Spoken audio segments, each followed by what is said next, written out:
Nenek penjual gorengan ditendang oknum Satpol PP, tapi lihat Satpol PP ini tak berkutik setelah tahu anak nenek ini. Pernahkah kalian melihat seorang nenek tua ditendang hanya karena menolak bayar setoran? Dan siapa sangka, anak dari nenek itu adalah prajurit Kopassus yang sedang menyamar. Assalamualaikum sobat, bagaimana kabar kalian hari ini? Semoga kalian sehat selalu. Terima kasih untuk yang sudah like dan subscribe. Semoga kalian selalu diberikan rezeki yang banyak dan berkah. Pagi masih berkabut tipis ketika Bu Murni mulai menata dagangan di atas meja kecil lapuk miliknya. Trotoar sempit itu sudah menjadi saksi bisu perjuangannya bertahun-tahun, menjual gorengan demi sesuap nasi. Suara gemertak minyak panas dan aroma tahu isi yang mulai kecoklatan menjadi penanda kehidupan di sudut jalan yang sering diabaikan orang-orang sibuk. Bu Murni mengenakan kebaya lusuh dengan sarung batik yang sudah mulai pudar warnanya. Rambutnya disanggul sederhana, wajahnya keriput tapi masih menyimpan senyum yang menenangkan. Setiap pagi, ia datang lebih awal dari pedagang lain, berharap mendapat pembeli pertama yang katanya bisa membawa berkah. Bu Murni, gorengannya seperti biasa ya, sapa Pak Anto, tukang parkir yang selalu jadi pelanggan pertamanya. Iya, Pak. Tahu isi 2, tempe mendoan 1, jawab Bu Murni sambil tersenyum ramah. Hidupnya sederhana. Ia tak pernah mengeluh meski penghasilannya pas-pasan. Suaminya sudah lama meninggal karena sakit, dan kini ia tinggal sendiri di rumah kecil warisan orang tua di pinggir kota. Tapi ada satu kebanggaan dalam hidupnya, anak sematawayangnya, Arga, yang kini menjadi prajurit Kopassus. Arga adalah segalanya bagi Bu Murni. Sejak kecil, Arga sudah menunjukkan keberanian dan kepedulian. Ia menolak melanjutkan warisan kemiskinan dan memilih masuk militer. Setelah lulus dan diterima di pasukan elit, Arga jarang pulang karena sering mendapat tugas rahasia. Meski hatinya sering rindu, Bu Murni selalu berkata kepada tetangga, Arga itu sedang menjalankan tugas negara. Biar Murni saja yang menjaga rumah dan mendoakan. Namun, ada kenyataan pahit yang selalu ia sembunyikan dari anaknya. Harga bahan pokok yang terus naik, dagangan yang makin sepi, dan ancaman dari aparat kelurahan yang beberapa kali datang meminta uang, keamanan.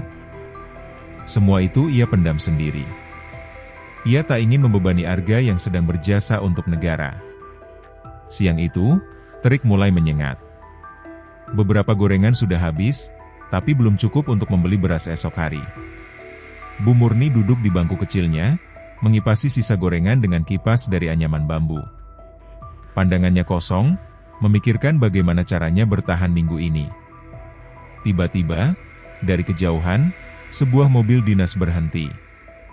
3 orang turun, mengenakan seragam Satpol PP. Salah satunya adalah perempuan muda berwajah tajam dan riasan mencolok. Namanya Sinta. Bu, kami dari penertiban wilayah. Lapak ini ilegal, ujar Sinta datar, tapi sinis. Bu Murni berdiri pelan, tubuhnya gemetar. Maaf, enduk. Ini saya hanya dagang kecil-kecilan. Gak ganggu jalan kok. Sinta melirik Bu Murni dari ujung kaki sampai kepala. Kami tidak minta kau berhenti. Cuma perlu kerja sama sedikit. Ada biaya perizinan. Cuma 200.000 per minggu. 200.000. Jumlah yang bagi Bu Murni seperti langit dan bumi. Ia tersenyum kecut. Saya nggak punya uang sebanyak itu, enduk. Saya cuma jualan gorengan. Sinta menghela napas panjang, lalu mendekat. Kalau nggak bisa kerja sama, jangan salahkan kalau nanti lapaknya hilang. Saya mohon, enduk. Saya orang tua. Cuma ini satu-satunya sumber hidup saya. Sinta mengangkat alis, kemudian berbalik kepada 2 anggotanya. Angkat semua dagangannya. Jangan, tolong, teriak Bu Murni sambil meraih meja. Dalam sekejap, tahu isi dan tempe mendoan yang belum laku tumpah ke jalan. Minyak panas masih menetes dari wajan ketika salah satu petugas menarik paksa meja reot itu. Bu Murni berusaha mencegah, tapi tubuh ringkihnya terdorong. Ia jatuh ke trotoar, Kepalanya membentur keras. Beberapa warga menonton dari jauh. Beberapa mengangkat ponsel, merekam diam-diam. Tapi tak ada yang berani mendekat. Ketakutan terhadap seragam lebih besar dari empati mereka. Sudah, biar kapok. Minggu depan kalau masih jualan, kita angkut orangnya sekalian, kata Sinta sambil meludah ke arah sisa gorengan. Mobil dinas itu pergi. Debunya meninggalkan luka, bukan hanya di tubuh Bu Murni, tapi juga di harga dirinya. Sore harinya, Bu Murni duduk terpaku di rumahnya. Bibirnya pecah-pecah, pelipisnya memar. Ia menatap foto Arga yang tergantung di dinding. Dalam hati ia berbisik lirih, maafkan ibu, Ga. Ibu nggak bisa jaga diri sebaik kamu menjaga negara. Tanpa sepengetahuan Bu Murni, salah satu video rekaman penganiayaan itu mulai menyebar diam-diam di grup Facebook warga kota.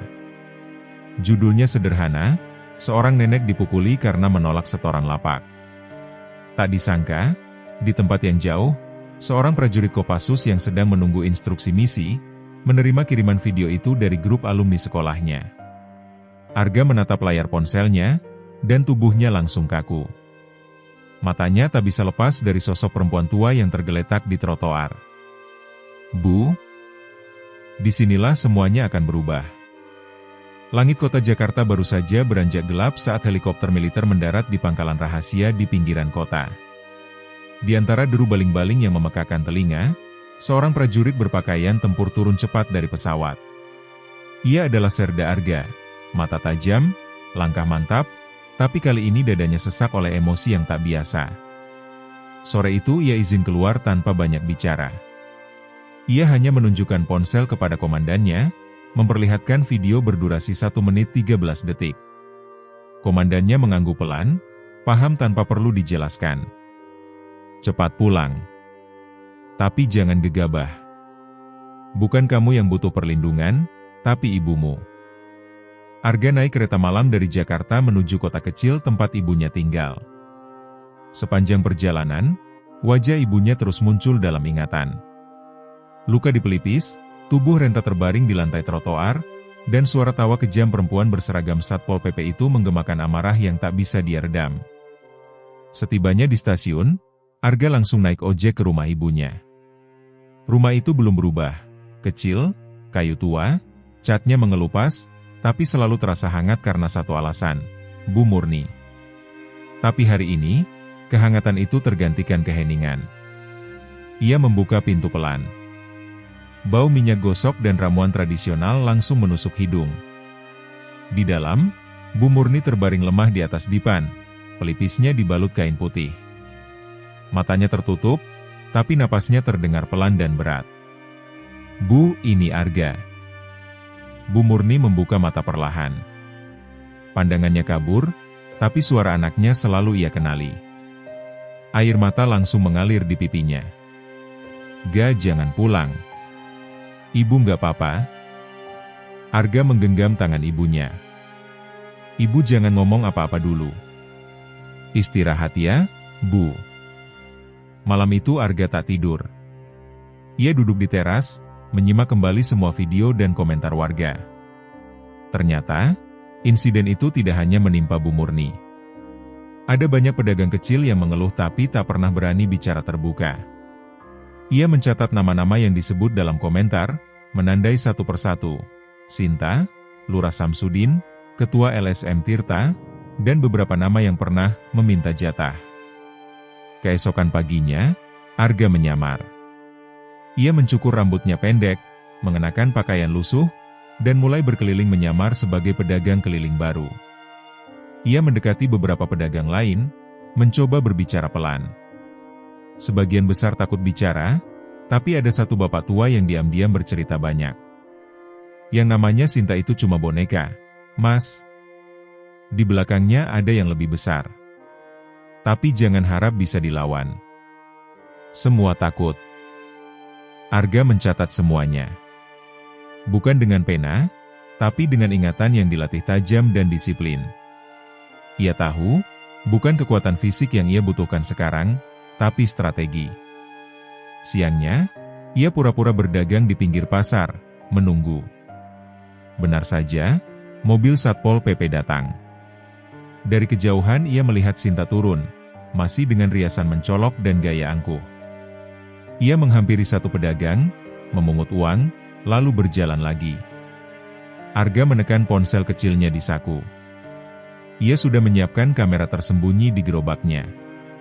Setiap langkah Sinta terekam jelas. Kali ini, ia ingin membuktikan semuanya, bukan hanya untuk ibunya, tapi untuk semua korban yang selama ini diam. Malamnya, Arga kembali ke rumah. Bu Murni sudah bisa duduk, meski masih lemah. Ibu tahu kamu pasti marah, tapi ibu gak mau kamu kenapa-kenapa. Ibu, sekarang bukan saatnya takut. Biar Arga yang urus. Tapi ibu harus sembuh dulu. Beberapa hari berikutnya, Arga mengamati lebih dalam. Ia mulai mengenali siapa saja yang terlibat dan bagaimana uang pungli itu mengalir. Semua mulai membentuk pola. Tapi rencananya belum selesai. Arga ingin menjatuhkan semuanya sekaligus.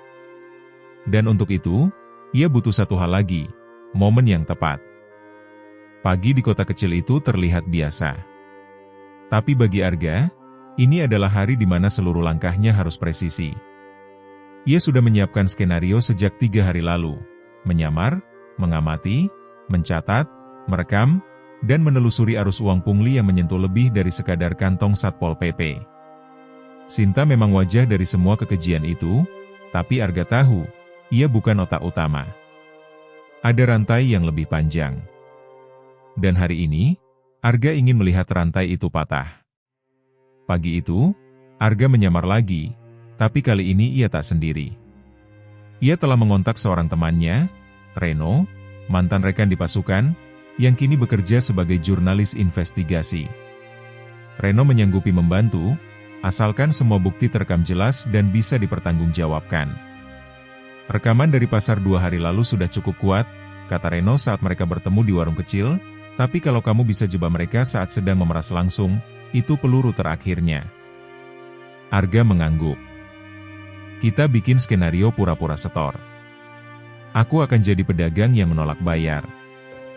Lihat reaksi mereka. Hari H pun tiba.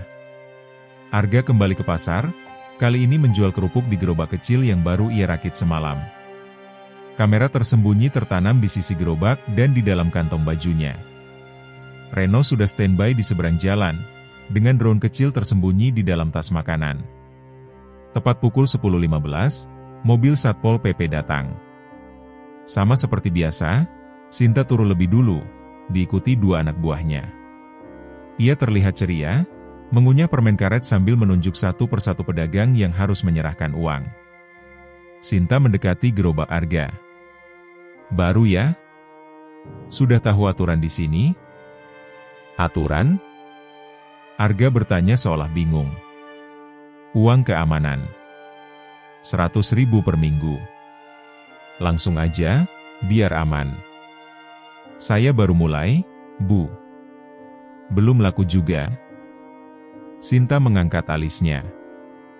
Masih mau ngeles? Mau dagang di sini? Ikut aturan.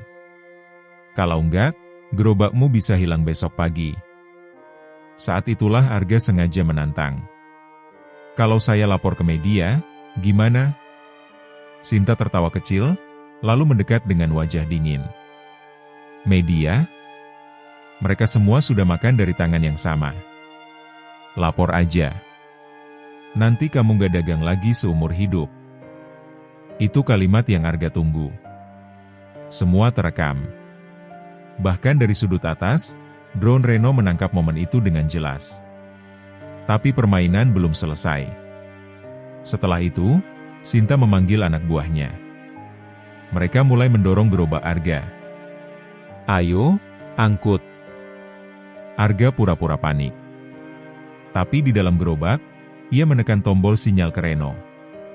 Dalam hitungan detik, Reno menerbangkan drone ke atas mobil Satpol PP dan mengirim sinyal langsung ke komputer laptopnya. Tak lama kemudian, suara sirine terdengar dari ujung jalan. Mobil polisi militer dan beberapa personel intel sipil datang dari berbagai arah. Kerumunan pasar jadi gaduh.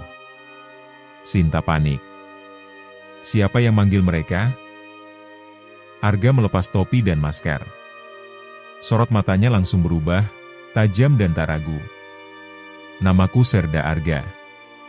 Dan kalian semua, hari ini selesai. Sinta mencoba kabur, tapi sudah terlambat. Reno dan aparat segera menangkapnya dan menyita tas serta ponsel miliknya.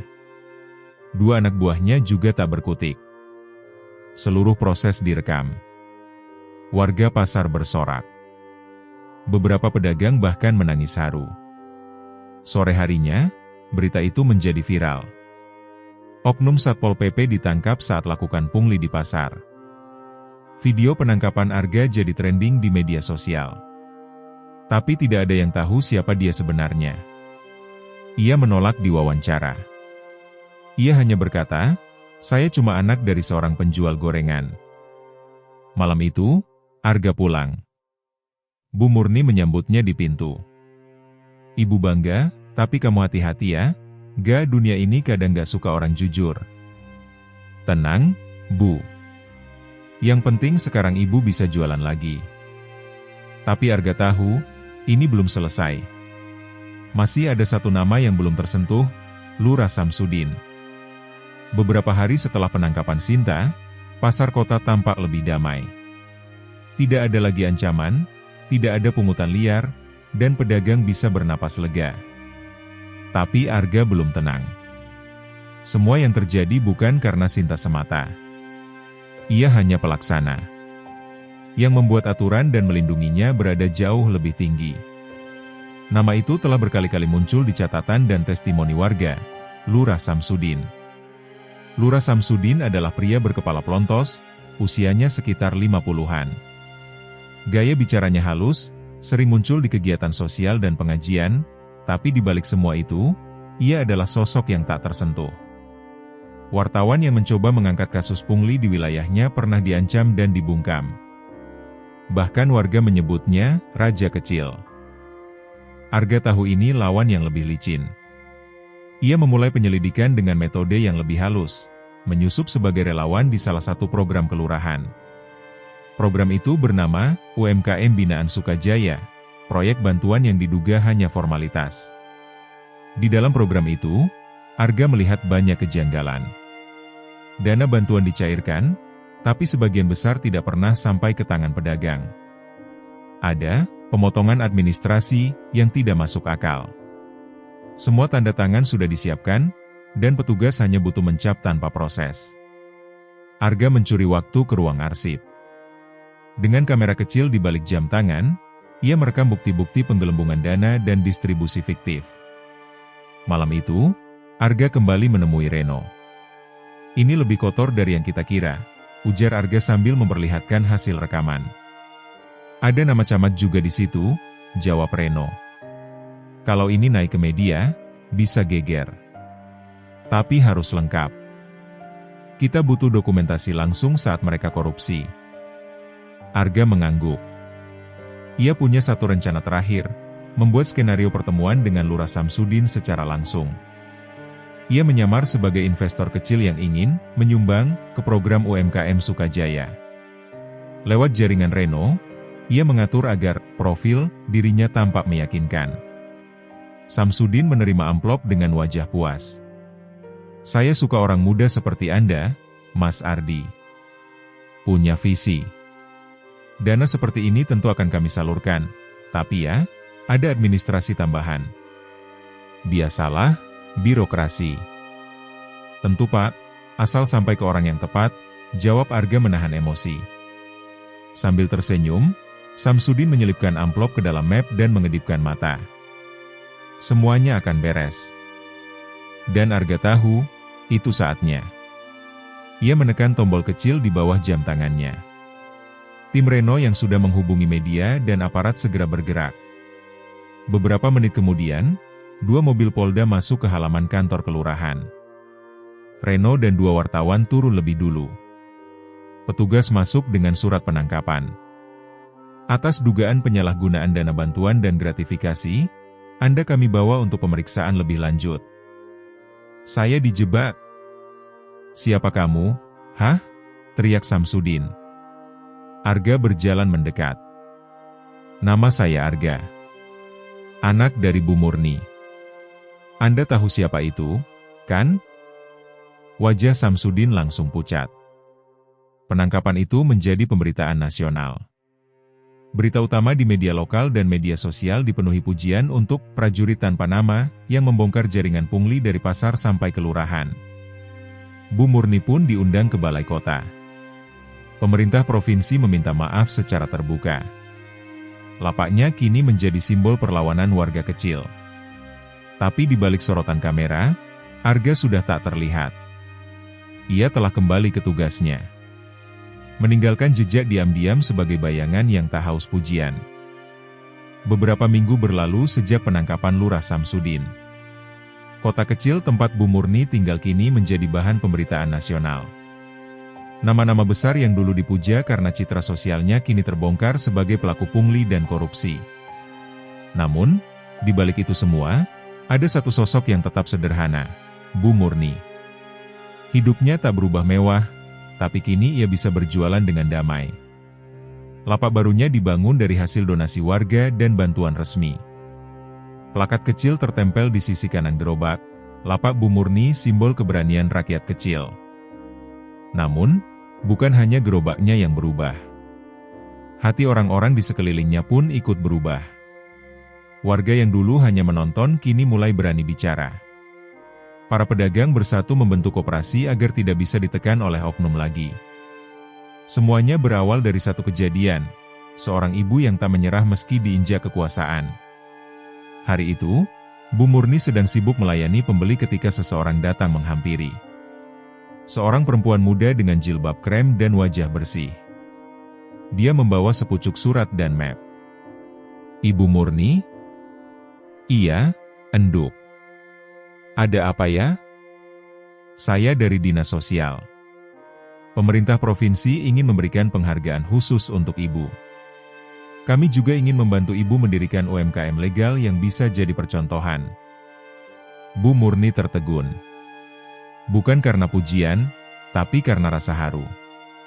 Seumur hidup, ia tak pernah berpikir akan dihargai oleh negara. Saya ini cuma jualan gorengan, Mbak. Gak ngerti apa-apa. Justru itu, Bu. Keberanian Ibu lebih besar dari pejabat manapun. Malamnya, Arga pulang diam-diam. Ia tidak mengenakan seragam. Ia hanya ingin duduk di rumah, menemani ibunya, dan bicara dari hati ke hati. Bu, besok saya harus balik tugas. Sudah Ibu duga. Tapi sebelum kamu pergi, ada yang Ibu mau bilang. Arga menoleh. Bu Murni menghela napas pelan. Ibu gak pernah minta kamu jadi pahlawan, gak. Ibu cuma ingin kamu jadi orang jujur. Dan kamu sudah lebih dari itu. Pagi harinya, Bu Murni berdiri di halaman rumah, menatap Arga yang bersiap berangkat. Tapi kali ini, ia tak lagi menangis. Ia tersenyum bangga. Ibu doakan kamu selalu.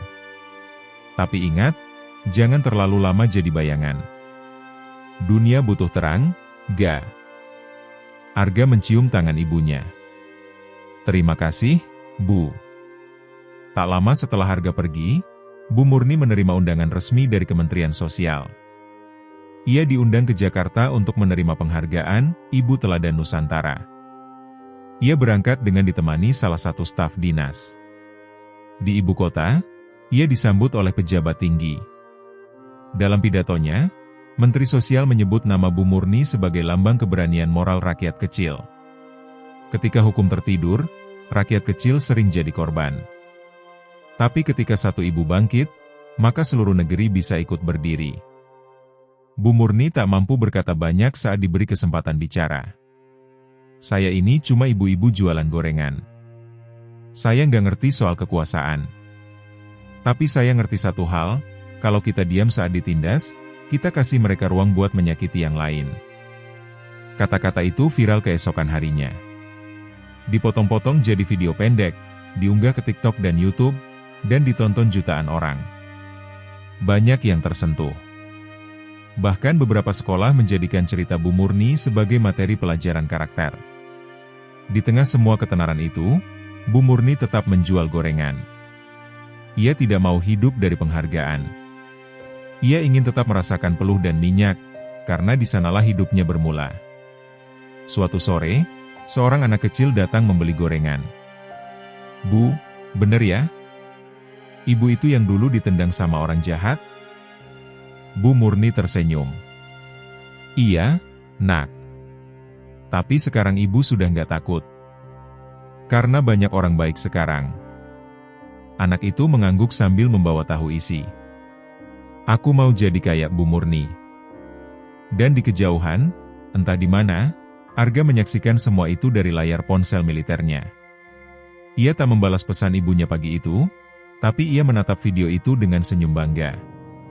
Karena ia tahu, kehormatan seorang prajurit berasal dari satu tempat, doa ibunya.